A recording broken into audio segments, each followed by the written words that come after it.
Allahu Akbar. Allahu Akbar. Allahu Akbar. Bismillah ar-Rahman ar-Rahim. Alhamdulillahi Rabbil Alameen. This is Serene for Daily Xtra, and we're here with Troy, the president and one of the founders of the El-Tawhid Juma Circle Mosque. Hi, Troy. Hi, nice to be here. So would you tell us a little bit more about the circles and what are their importance to you? Sure. The El-Tawhid Juma Circle Unity Mosque, we started 5 years ago. And that's because we believe that an Islamic space should not be gender segregated, and also should be affirming to anybody that comes there. So our space is gender equal and also LGBTQ affirming. And so we're not just tolerated in our space, we are part of the space.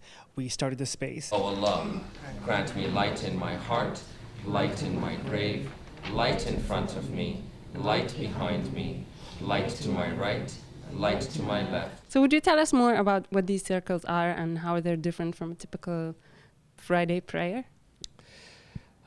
So what are these circles? So we began 5 years ago. So we're now celebrating our 5th anniversary. And what we were looking for was a Muslim space, a Muslim identified space where people could come and be authentic to themselves and be authentic to God, and not have to pretend to be somebody that they were not, whether it's in the way they dress or how they present themselves or how they introduce themselves or how they introduce their partners. And there are very few Muslim identified spaces where there are no gender or other barriers for people's full agency and full participation. And so we started here 5 years ago, but we've also now got circles in Vancouver, in Montreal, in Boston, and we've also helped people start similar ideas in England, in Malaysia, in South Africa, and in the United States. So we're hoping this is going to become a global movement. Because we're gender equal,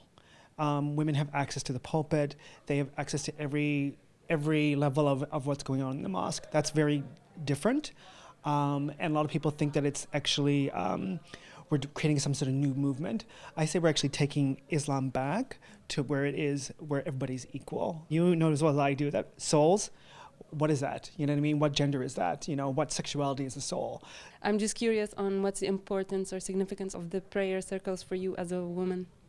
I think it's really important to have this space because I've never really felt comfortable praying in other spaces where I don't really feel like I can connect like on emotional level with other people who I have things in common with.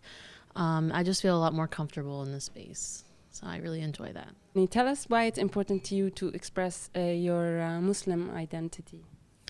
Especially in this circle. Well, where I'm from, Islam shows itself or presents itself as a homophobic area or a part of society.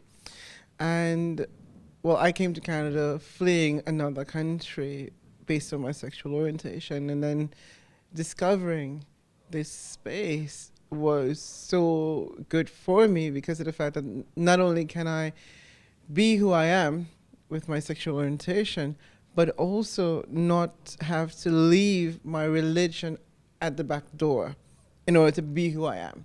So I can be both people. I'm sure there's people in the traditional community who would be really offended by us, but I think there's a lot more people who are actually intrigued by us because I think we can bring a sincerity and a humanism which is missing in a lot of other Muslim spaces. But I think the narrative of having access to affirming spiritual space for LGBT people is something that's still kind of ethereal in the larger LGBT community. And if it's recognized solely within the context of a Christian narrative as opposed to a Muslim or a Hindu or a Jewish or a Sikh or a indigenous people's narrative. So religion may not necessarily be inclusive to gay people and queer people.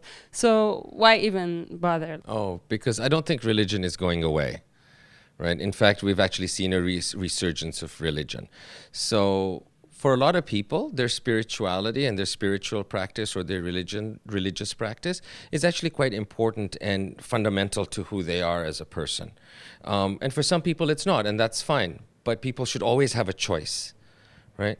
And so much harm and so many atrocities have been committed in the name of religion, but religion is not going away. So if we all just leave it, who are we leaving it to? And what are they going to do with it? So for those of us who feel some need to stay within, why not reclaim it and change it